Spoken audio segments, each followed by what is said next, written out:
Here with reaction author of the new book, With All Due Respect, former U.S. Ambassador to the UN, Hannity-Haley.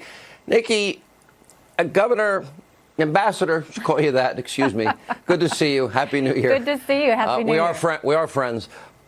I watched this and I'm thinking, wow, do they want to bribe the mullahs again? The Clintons bribed Kim Jong-il. That didn't work out. Bribing the mullahs didn't work out. And by the way, there was never any place, any time inspections anyway associated with that 10-year deal that expired for $150 billion. To me, the Iranians have been at war with the world. They want Iranian hegemony. Am I wrong?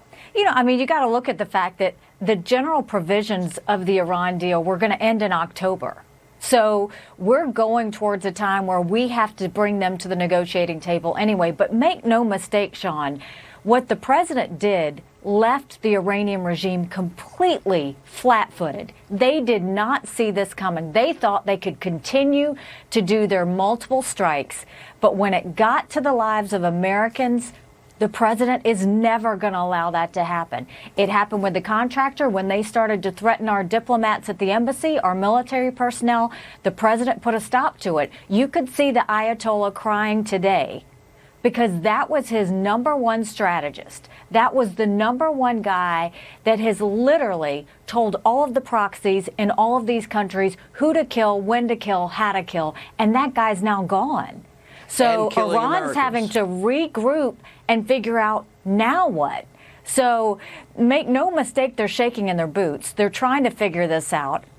And I think the president showed great decisiveness, great resolve, and I think that this was a long time coming. If you look back 2 years ago, I gave a speech at the UN on Soleimani and talked about the threats. The president has had restraint all of this time since we gave that speech.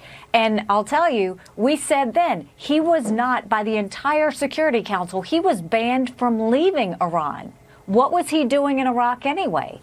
Trying to move in. Yeah. What do you agree with? Listen, I've always liked General Petraeus. He's a great general, patriot hero in this country. He said it's impossible to overstate the importance of this particular action. It's more significant than the killing of bin Laden, even the death of al-Baghdadi. And he said Soleimani was the architect, operational commander of the Iranian effort to solidify control of the so-called Shia Crescent, stretching from Iran to Iraq through Syria and southern Lebanon. I think that's the reason why the Jordanians, Egyptians, and Saudis now are working with the Israelis, which I don't think anybody saw coming. Well, and I'll tell you this. You don't see anyone standing up for Iran. You're not hearing any of the Gulf members.